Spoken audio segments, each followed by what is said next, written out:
여호수아서 5장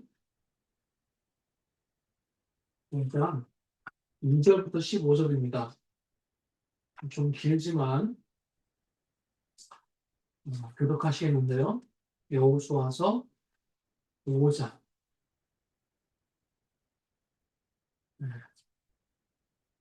2절부터 15절입니다. 제가 먼저 읽겠습니다.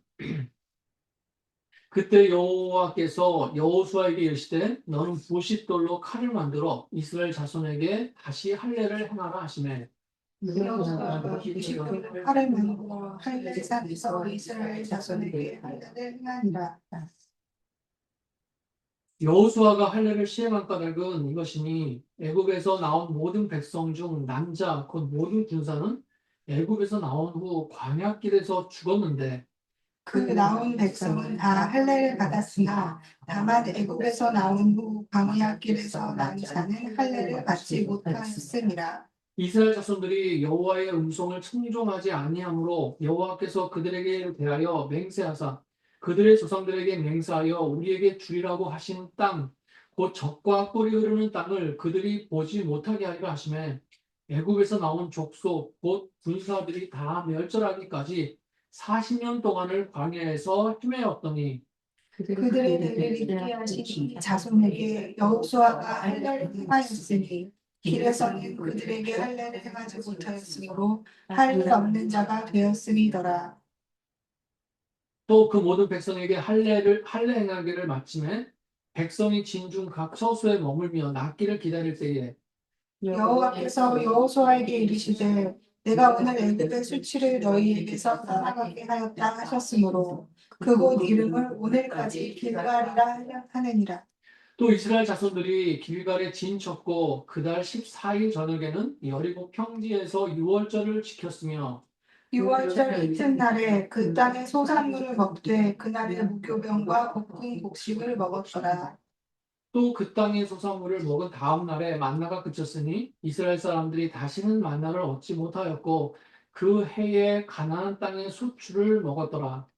여호수아가 여리고에 가까이 이르렀을 때에 눈을 들어 본즉 한 사람이 칼을 빼어 손에 들고 마주서 있는지라. 여호수아가 나아가서 그에게 묻되 너는 우리를 위하느냐 우리의 적주를 위하느냐 하니 그가 이르되 아니라 나는 여호와의 군대 대장으로 지금 왔느니라 하는지라. 여호수아가 얼굴을 땅에 대고 엎드려 절하고 그에게 이르되 내 주여 종에게 무슨 말씀을 하려 하시나이까. 여호와의 군대 대장이 여호수아에게 이르되 내 발에서 힘을 벗으라 내가 선 곳은 거룩하니라 하니 여호수아가 그대로 행하니라.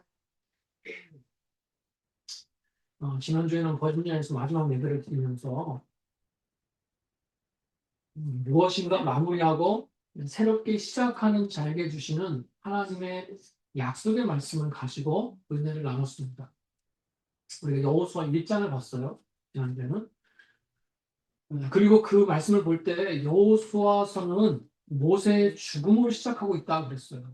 그래서 한 시대를 마무리하는 모세의 죽음의 의미가 뭐냐? 그것에 대해서 말씀을 드렸고 또 이제는 새로운 시작을 앞두고 여호수아에게 주시는 하나님의 격려의 말씀은 또 뭐냐? 이걸 말씀을 드렸습니다. 기억하시죠?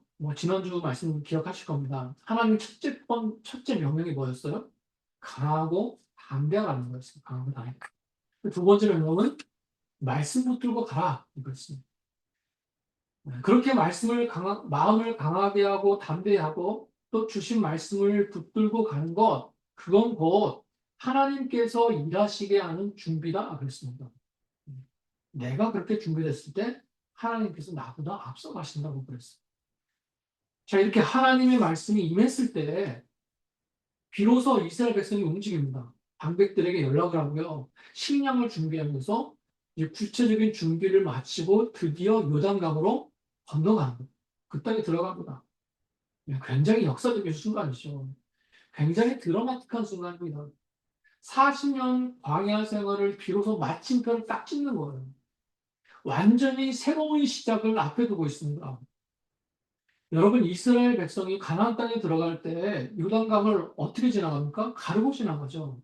음. 당시 요단강은요, 폭이 20m에서 30m 정도가 보통이었대요. 그런데 3월, 4월이 되잖아요. 그러면 추수기가 되면 북쪽에서 헤르몬산에서 눈이 녹으면서 막 물이 급격하게 불어납니다. 그래서 그 시기에는요, 강폭도 넓어지고 물길도 굉장히 빨랐다는 거예요. 보통 이 시기에 물이 넘쳐서 범람하는데 그런 경우가 많았는데 범람하면 이 강폭이요 수십 미터에서 100m 정도까지도 됐대요. 그래서 사실 요단강을 건너는 것이 만만치 않았습니다. 뭐 불가능해 보이죠. 그들에게 뭐 배가 있으니까 배를 만들 수 있는 나무나 무슨 도구나 재료가 있겠어요? 아무것도 없어요. 그러니까 어떻게 보면 가장 위험하고 가장 건너기 힘들 때 요단강을 건너려고 하는 거예요. 여러분 사람들이 보고 느끼는 건 거의 똑같습니다. 비슷해요. 사람들이 그걸 보면서 어떤 생각을 했을까요? 왜 하필이면 지금 요단강을 건너려고 할까? 그런 말을 하지 않았을까요?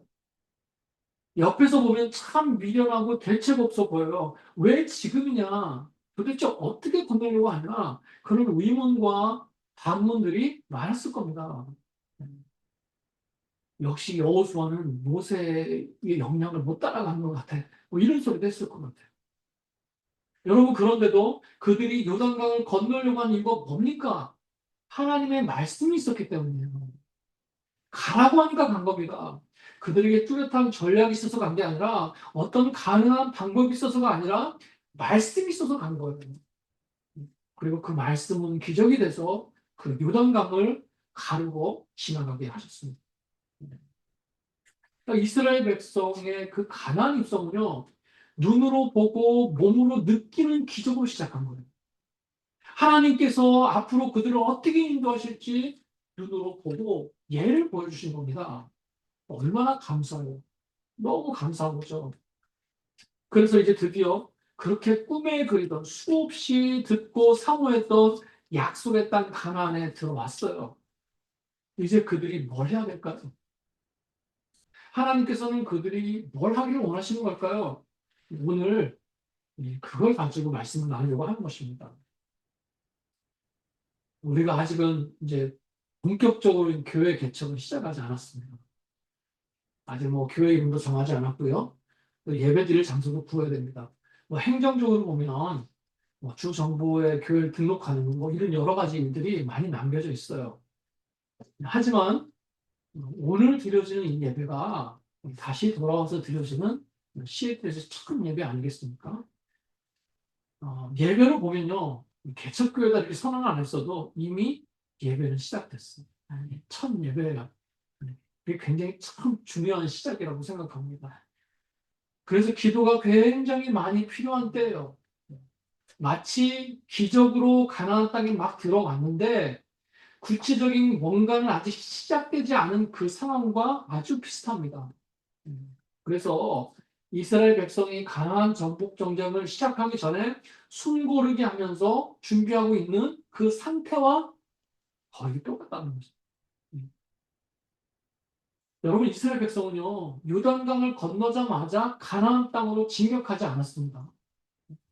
길갈이라고 하는 곳에서 딱 멈춰서 거기서 진을 친 거예요. 길갈은 어디예요? 요단강에서 한 1.2마일 정도 떨어진 곳이에요. 여리고까지는 한 2마일 정도 떨어진 곳입니다. 그러니까 중간 정도라고 생각하시면 돼요. 그러니까 이 길갈은 잘 아시는 것처럼 가나안 정복 전쟁의 첫 거점이었어요.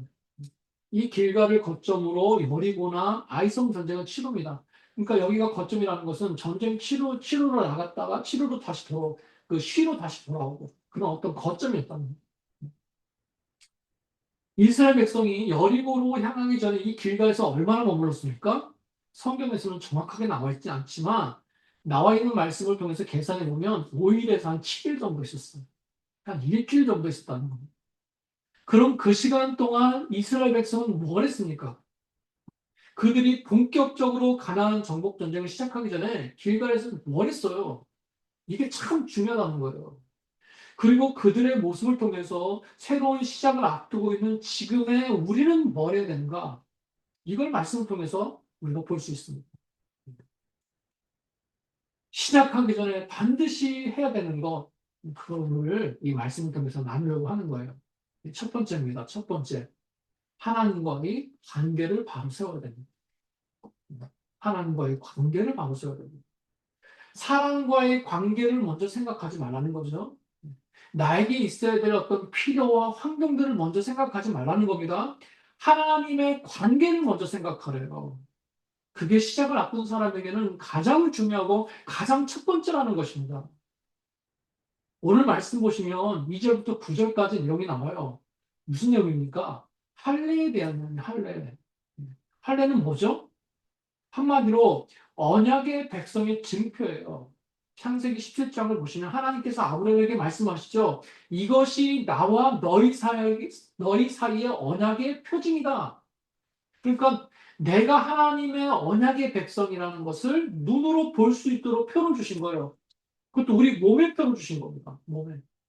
그러니까 할례는 뭐냐? 하나님과 나와의 언약의 관계를 상징하는 증표예요, 증표. 그런데 하나님께서는 광야 40년 동안 이스라엘 백성에게 이 할례를 행하지 못하게 하셨습니다. 왜요? 광야의 시간은요, 이스라엘 백성에게는 불순종으로 인한 벌받는 시간이었어요. 할례가 멈췄다는 건 뭐예요? 하나님과의 관계가 깨졌다. 이걸 상징하는 것이죠. 그나마 애굽에서 나온 사람들은 애굽에 있는 동안 이미 할례를 받았어요. 유대인들은 태어날 때 이제 할례를 하지 않습니까? 그런데 광야 40년 동안 그 할례 받은 1세대가 광야에서 거의 다 죽었다는 거예요. 오늘 말씀에서 나오죠. 그러면 이제 광야에서 태어난 세대만 남았습니다. 그리고 그들은 할례를 받지 못했어요. 근데 이제 하나님께서 뭐라고 하세요? 다시 할례를 행하라는 거예요. 이게 무슨 뜻이냐? 무슨 뜻입니까? 하나님과의 관계를 바로 세우라. 이 뜻이에요. 그게 가장 먼저라는 거예요. 여러분, 우리가요, 어떤 일을 앞에 두고 쉽게 간과하고 넘어가는 게 있습니다. 그 일을 빨리 해결해야 되니까, 그게 너무나 중요한 일이니까 그 일에 무작정 뛰어들 때가 있어요. 그러다 보니까 상대적으로 하나님과의 깊은 대화나 만남이나 교제를 못 한다는 거죠. 그게 약해진다는 거예요. 기도를 안 하는 게 아닙니다. 예배도 드리고 있어요. 말씀도 기억합니다. 그걸 통해서, 그걸 통해서 그런 모습이 있지만, 하나님과의 관계가 바로 세워져 있지 않고 그렇게 할 수 있다는 거예요.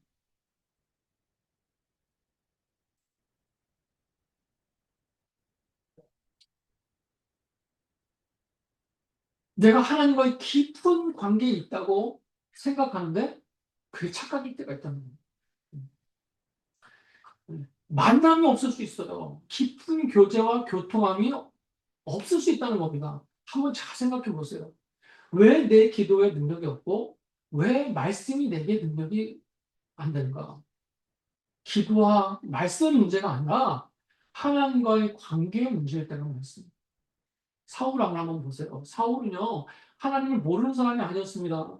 하나님을 찾았어요. 전쟁을 앞두고 제사도 드렸습니다. 하나님께 예배드리고 하나님께 복도 구했어요. 그런데 하나님께서는 그 제사를 받지 않으세요.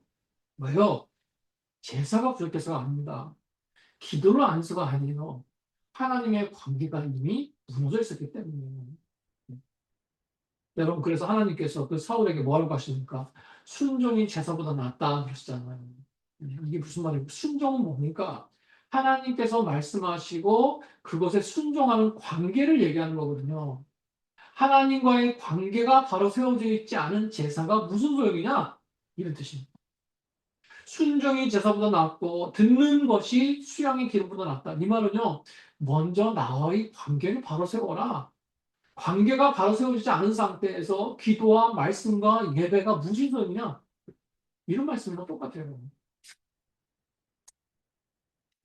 여러분, 늘 하나님과의 관계를 바로 세워나가지 않으면 똑같은 신앙생활을 하게 됩니다. 뭔가 답답하고 풀리지 않는 신앙생활. 뭔가 영적으로 늘 갈급하고 메마른 신앙생활. 하나님과의 깊은 관계가 되지 않아서 그런 거예요. 내가 예배드려도 하나님의 살아계심을 느끼지 못해요. 내가 기도해도 내 기도를 들으시는 하나님을 느끼지 못합니다. 그러니까 답답하죠. 나에게 교회도 있고 예배도 있고 기도도 있어요. 말씀도 있습니다. 그런데 하나님과 깊이 교제하지 못해요. 그러니까 여전히 목마른 겁니다. 여러분, 하나님과의 바른 관계를 지켜나가지 않으면 또다시 영적인 공격이 흔들리게 돼 있어요. 여러분, 그러므로 먼저 하나님과의 관계를 바로 세우시기를 바랍니다. 무엇을 시작할 때마다 꼭 하나님과의 관계부터 점검하세요.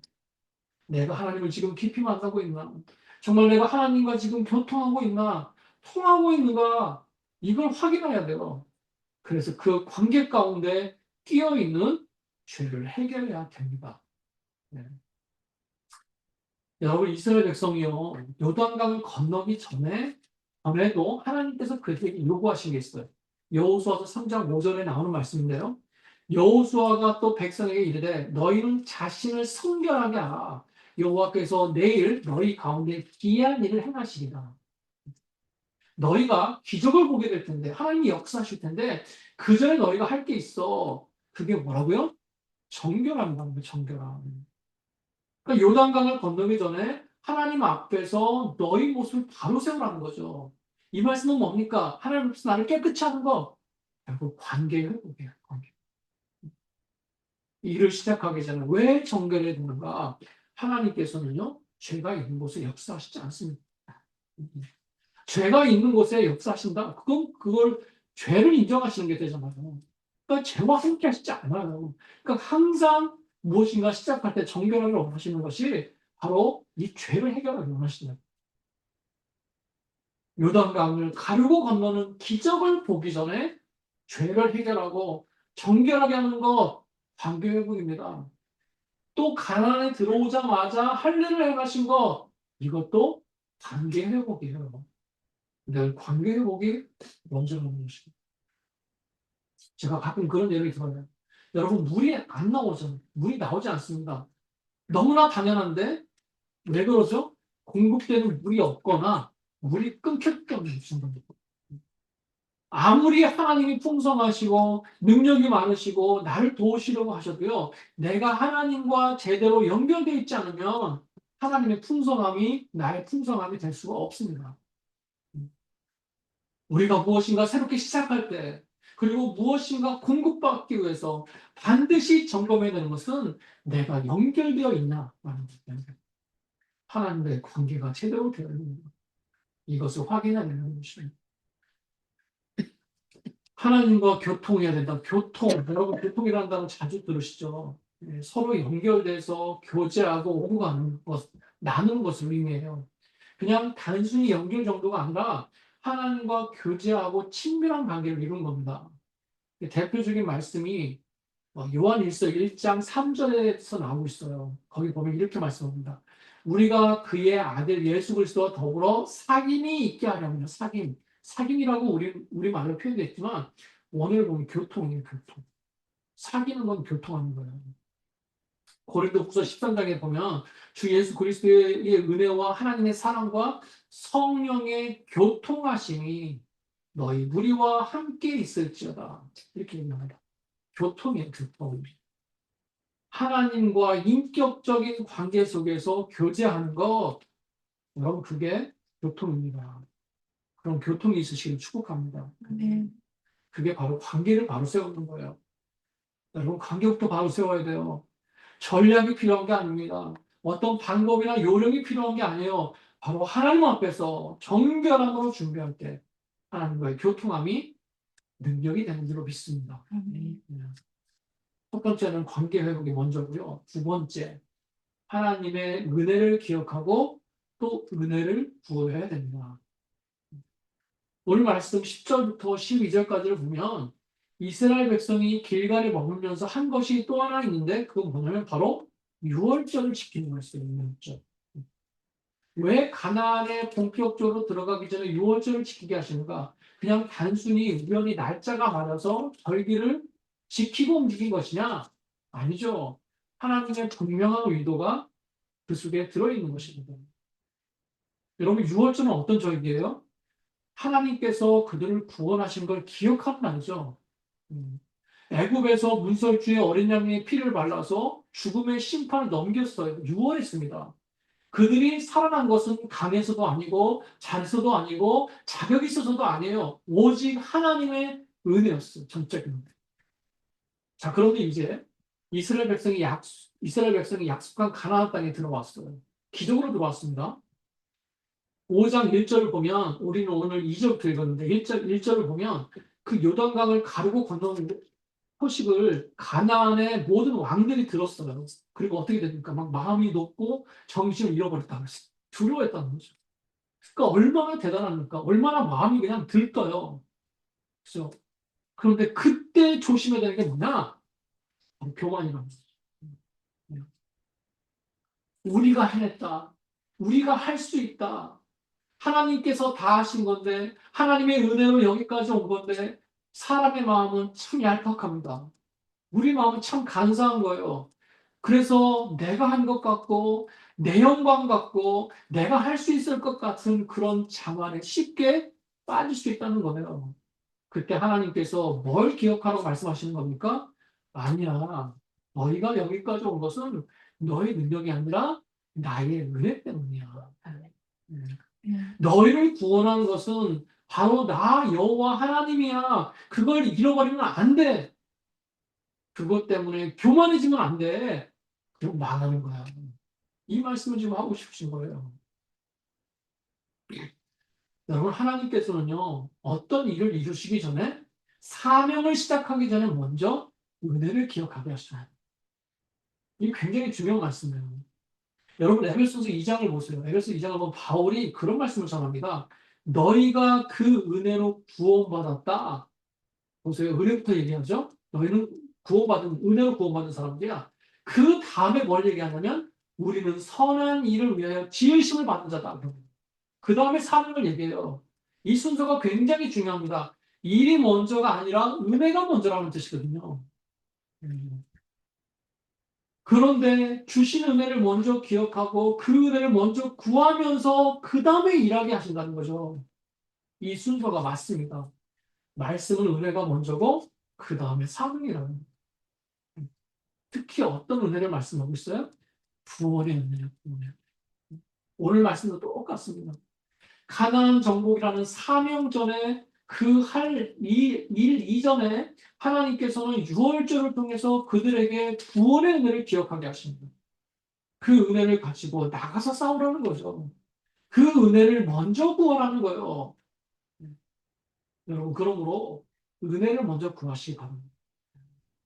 특별히 내가 그 모든 일을 잘 감당하고 기쁘게 감당하기 위해서 이미 우리에게 주신 은혜, 그 구원의 은혜를 기억하면서 감사하면서 나가시기 바랍니다. 그래서 제가 예전에 이 본문을 가지고 말씀을 전할 때 여러 번 전했어요. 근데 그때는 유월절을 지키게 하신 것은 지금의 우리에게 적용하면 바로 십자가를 붙들게 하시는 것이다. 이런 말씀을 전했어요. 기억하시는지 모르겠어요. 왜냐하면 유월절이 상징하는 건 예수님이거든요. 그 문설주에 바른 어린 양의 피는 곧 예수님께서 우리를 구원하시기 위해서 흘리신 보혈을 상징하는 거잖아요. 그래서 유월절은 예수님으로 말미암는 구원, 곧 십자가를 바라보는 것이다. 이렇게 말씀을 드렸어요. 이게 기억이 나시면 대단한 느낌입니다. 그러니까 여호수아 백성들에게 유월절은 누가 너희를 애국에서 건져냈냐? 누가 광야 40년을 지켜서 여기까지 인도했냐? 그 구원의 하나님을 기억하는 그런 것이라고 한다면 지금의 우리에게 영적인 유월절은 어떤 메시지가 들어있는 거예요? 바로 우리의 신앙의 본질 되시는 예수님을 기억하는 거예요. 다시 말하면 무엇인가 시작하기 전에 우리는 더욱더 예수님께 집중하고 예수님께 돌아가야 된다는 것입니다. 예수님 중심의 신앙을 견고히 세우는 것, 그게 필요하다는 거예요. 네. 여러분, 그러므로 무엇인가 시작하기 전에 하나님의 은혜를 구하시기 바랍니다. 사명을 감당하기 전에 구원의 은혜를 기억하시기 바랍니다. 그 은혜의 중심에 계시는 예수님을 기억하시고 예수 중심의 신앙을 견고하게 세우시기를 바랍니다. 그것이 일보다 앞서야 될 줄 믿습니다. 이게 두 번째예요. 세 번째, 우리가 시작하면서 해야 될 것, 바로 하나님의 임재를 체험해야 되고요. 그 임재를 통한 하나님의 주권을 맡겨드려야 돼요. 좀 말이 어렵죠? 다시요. 하나님의 임재를 체험해야 되고요. 그 임재를 통해서 하나님께 주권을 맡겨드려야 된다. 라는 겁니다. 좀 어렵지만 말씀을 보면 이해가 돼요. 자, 이스라엘 백성이요. 할례를 행해서 하나님과의 관계를 새롭게 하고 또 유월절을 지키면서 은혜 하나님, 구원의 하나님을 기억했습니다. 그럼 은혜를 구하는 시간을 가졌어요. 그리고는 이제 어떻게 해요? 정말 본격적으로 가나안 땅으로 걸어 들어갑니다. 첫 번째 관문이, 가나안의 첫 번째 관문이 여리고를 향하는 거예요. 그런데 그 여리고에 가까웠을 때 한 사람이 칼을 빼어들고 그들 앞을 막아섰어요. 그래서 여호수아가 다가가서 물어봅니다. 당신은 우리를 위합니까? 대적을 위합니까? 말하자면 아군입니까? 적군입니까? 이런 뜻이죠. 그랬더니 뭐라고 그래요? 나는 여호와의 군대 장관이다. 그러시는 하나님이 보내신 군대 대장이라는 거죠. 그래서 여호수아가 그 말을 듣자마자 땅에 엎드려 절하면서 또 물어봅니다. 무슨 말씀을 하시려고 오셨습니까? 그랬더니 전혀 엉뚱한 말씀을 하시는 거예요. 내가 왜 오게 됐다? 하나님께서 너희들을 대신에 싸우라고 보냈어. 이런 말을 하지 않고 뭐라고 합니까? 네 발에서 신을 벗으라. 네가 선 곳은 거룩하니라. 거룩하니까 신발을 벗으라는 거예요. 여러분 이게 무슨 뜻인지 아세요? 여호수아가 서 있는 그 땅 자체가 거룩한 곳이라는 말이 아니에요. 그것이 거룩해진 것은 바로 하나님께서 임하셨기 때문에 거룩하다 이런 뜻입니다. 하나님의 임재의 자리이기 때문에 그 자리가 거룩하다 이런 뜻이에요. 모세에게도 비슷한 일이 있었습니다. 출애굽기 3장을 보시면요. 하나님께서 불타는 떨기나무 가운데 임하셔서 모세를 만나 주시잖아요. 그때 뭐라고 말씀하세요? 똑같이 말씀하세요. 네가 선 곳은 거룩한 땅이니 신을 벗으라. 거기서도요. 장소 자체가 거룩하다는 뜻이 아닙니다. 하나님께서 그곳에 떨기나무에 임재해 계시기 때문에 거룩한 곳이 됐다는 거예요. 여러분 그래서 제사장들은요. 성소에서 일할 때 신발을 신지 않습니다. 왜냐하면 성소는 하나님이 임재해 계신 곳이기 때문에 신발을 신지 않았어요. 지금 여호수아에게 왜 신발을 벗으라고 하는 거예요? 바로 그곳에 하나님의 임재가 있다는 거죠. 여호수아 백성들은 지금 하나님의 임재를 체험하고 있는 겁니다. 여러분 그랬어요. 우리가 무엇인가 시작하기 전에 하나님의 임재를 경험해야 된다는 거예요. 네. 하나님의 임재를 경험하면 담대해지는 겁니다. 하나님의 임재를 경험하면 지혜로워지는 거예요. 그리고 무엇보다 하나님의 임재를 경험하면 일의 주권을 하나님께 맡기게 됩니다. 중요해요. 하나님의 임재를 경험하면 그 다음에 나오는 태도가 뭐냐? 바로 하나님께 전적으로 맡기는 믿음이 생깁니다.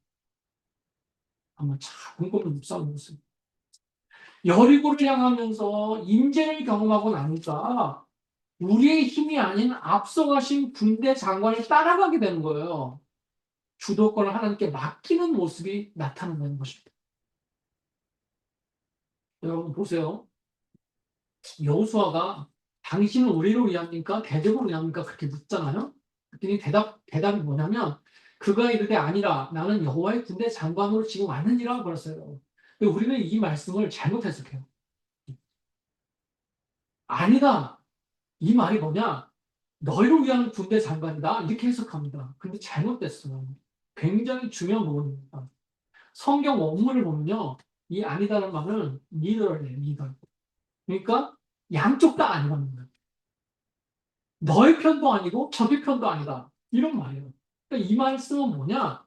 이스라엘 편이 아니라는 말이 아닙니다. 이스라엘 편이 맞긴 맞는데 이게 무슨 뜻이냐면 질문 자체가 잘못됐다는 거예요. 질문 자체가.